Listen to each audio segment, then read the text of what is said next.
ایک روایت ابو ہریرہ رضی اللہ عنہ سے مروی ہے، اللہ کے نبی صلی اللہ علیہ وسلم نے فرمایا اقرب ما یکون العبد من ربہ عز وجل وهو ساجد،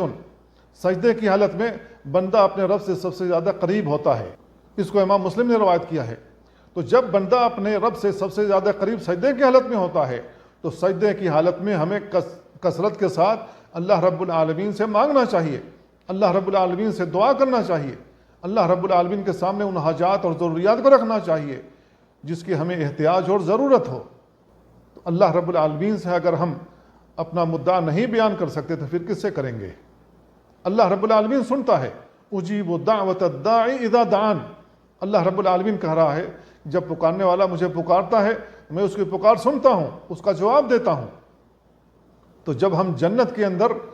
جانا چاہتے ہیں تو اپنے اوپر لازم پکڑنا چاہیے کہ ہم اللہ رب العالمین کی عبادت کریں اور کثرت کے ساتھ سجدہ کریں۔ اگر ہم سجدہ زیادہ کریں گے، نوافل کی کثرت ہوگی، تو ایسی صورت میں ہم خوش نصیبوں میں شمار ہو جائیں گے، اور جن کے بارے میں اللہ رب العالمین نے کہا تتجافى جنوبهم عن المضاجع يدعون ربهم خوفا وطمعا ومما رزقناهم ينفقون، یہ اپنے پہلوؤں کو اپنے بستروں سے، اپنے خوابگاہوں سے الگ رکھتے ہیں۔ یدعون ربهم، اپنے رب سے دعا کرتے ہیں، اپنے رب کو پکارتے ہیں، خوفا وطمعا، خوف کھاتے ہوئے اور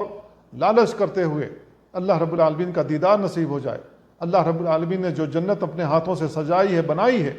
اس کے اندر ہم داخل ہو جائیں۔ وَمِمَّا رَزَقْنَاهُمْ يُنْفِقُونَ، اور جو ہم نے انہیں رزق عطا کیا ہے اس میں سے وہ خرچ کرتے ہیں، تو ہم مومن بندوں میں شمار ہو جائیں گے۔